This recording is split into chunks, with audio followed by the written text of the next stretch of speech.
Hello again and welcome back to our course on PSE 15. In this section we're going to look at undo, redo, revert and the history panel. And if you've used a relatively recent version of PSE, you can probably skip this section. I've got another picture of Glastonbury Tor here, so what I'm going to do is to do a perspective crop on it.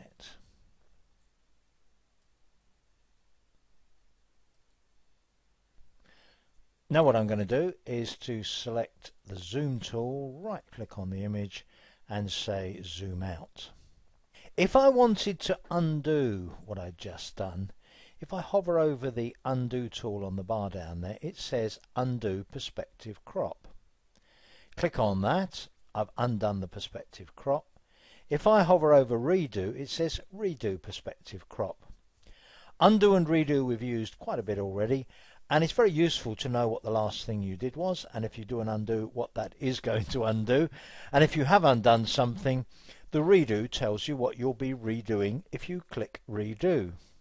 But in fact, in PSE 15, you can go back a long way in many situations. And we've already looked at setting the maximum number of history states, which is basically the maximum number of undos that you can do. But while you're working in PSE, it's very useful not only to be able to go back more than one level of undo, but also to know what you will be undoing if you do that. And this is the information that we can get from what's called the history panel. But more of that in just a moment. I just showed you how the undo and redo buttons, if you hover over them, give you tooltips that tell you what the relevant operations will be that you are undoing or redoing.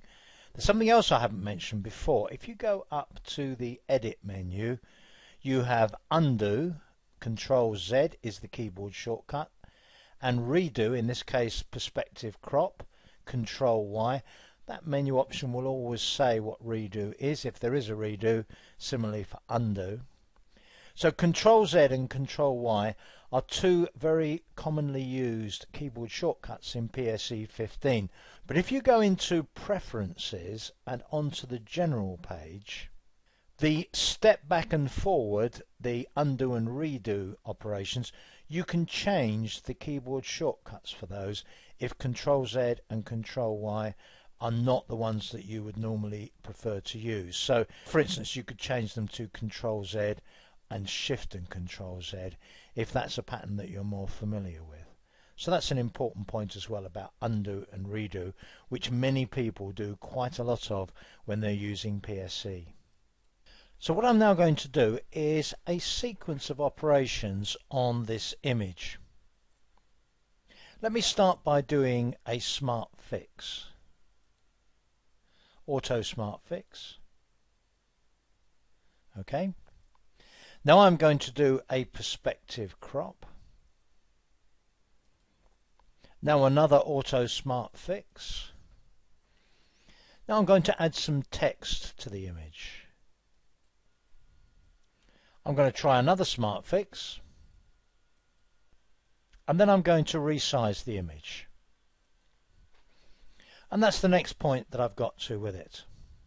Now what I'm going to do is to look at the history panel.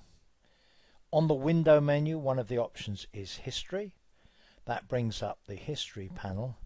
And starting with the oldest operations at the top, you can see the sequence of steps that I've performed to get to the point I'm at now. So I did an open, then a smart fix, a perspective crop, another smart fix, a new type layer, and then a free transform layer. That was the transform to get the text, the type, into the right place and the right size, another auto smart fix, and then an image size.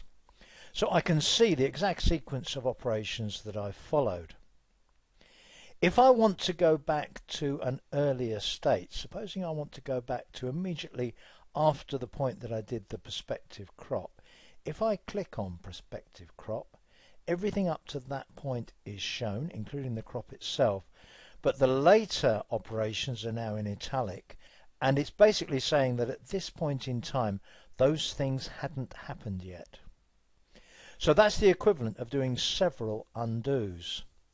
If I wanted to go forward from there to the point where I'd got the text in place and I was happy with the positioning of the text, but I hadn't done the final smart fix and I hadn't adjusted the image size, I could go to that point.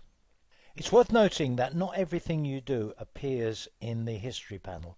So things like zooming and scrolling don't fundamentally affect the image, they only affect your ability to see it and the convenience of working on it. So they're not part of the history panel. So when you're doing a lot of resizing and so on, you may well find, if you go back to an earlier state, that the image appears to be much huger than it does now or much tinier than it does now.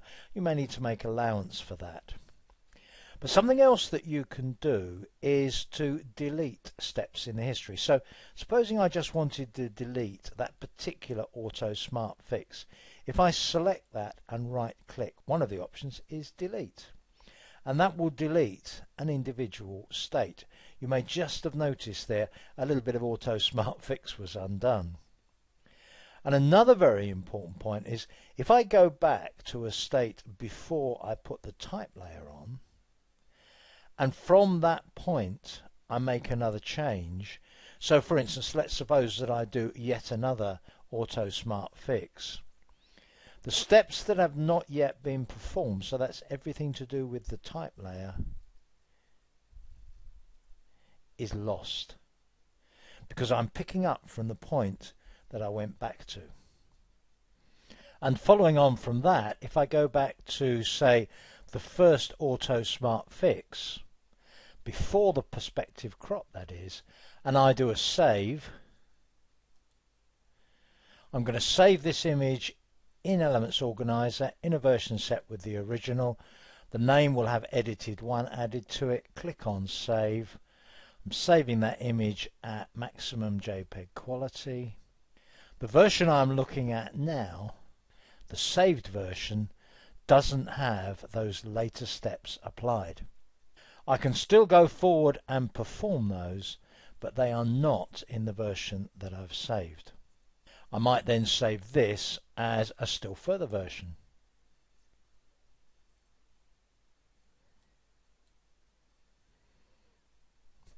And another very important point to bear in mind is that once I've closed this image, the history is lost.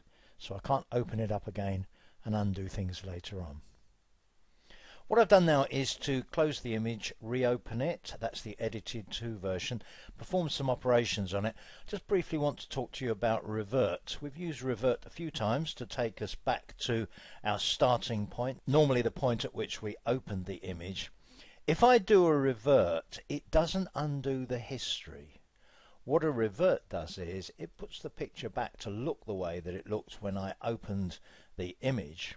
But revert is itself an operation, and it doesn't cause everything between open and revert to be deleted. So you can still go back to these earlier states if you want to. That's the end of this section. I'll see you in the next one.